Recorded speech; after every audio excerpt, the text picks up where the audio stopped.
New details now on the suspect in the murder of Lauren Heike. The 29-year-old woman was stabbed to death, left on a hiking trail in Phoenix. Police discovered her body near Scottsdale Road and Mayo Boulevard last Saturday morning. Police sharing new details on the case today. The autopsy on the 29-year-old revealed she was stabbed 15 times. She had self-defense wounds on her hands and arms. Evidence indicates that she was chased through a barbed wire fence. The motive is still unclear, and the murder weapon has not been recovered. As for the suspect, 22-year-old Zion Teasley, he lived about 1.5 miles away from where the murder occurred. Teasley is now accused of first-degree murder in the case. He's being held on a $1 million cash bond.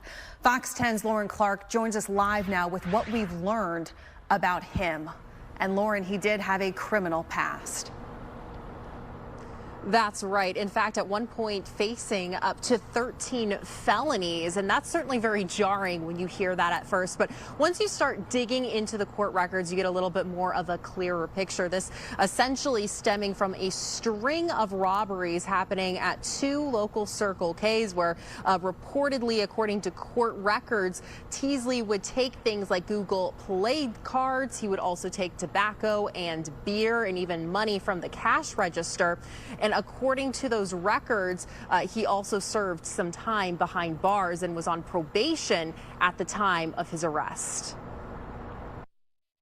The killer responsible for Lauren's death is in custody. That suspect, say officers, is Zion William Teasley, as documents and records reveal a glimpse into the 22-year-old's criminal past, including previous charges for robbery, kidnapping, and aggravated assault with a deadly weapon.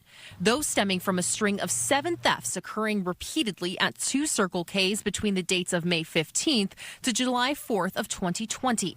Documents say Teasley would often inform clerks that he was committing a robbery, jumping behind counters and directing them to put hundreds of dollars on Google Play cards. On one occasion, documents say Teasley pointed a gun at a clerk. He was arrested shortly after.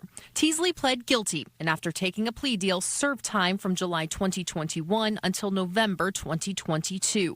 In his pretrial services court report, he was only given a 2 for his new criminal activity score. As questions remain, a community is mourning the death of a young life taken too soon. The community can breathe easier knowing that this suspect will not be able to harm anyone else. But that does little to ease the pain for Lauren's family. This is not a time for celebration.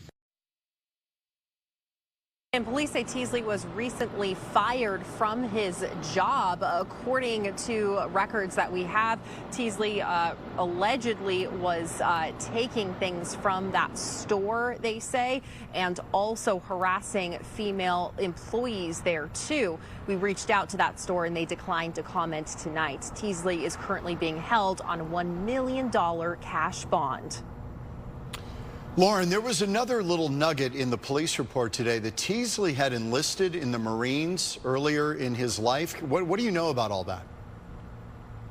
Yeah, great question, John. In fact, he even links in his LinkedIn, rather, he mentions that he is a Marine. But we did confirm that he only spent a few weeks at training and did not complete training. So that's what we know in terms of any type of military activity. And apparently he was only in 2 weeks. Is that right? That is correct, yes. And he did not complete basic training. Okay. Lauren Clark tonight. Thank you.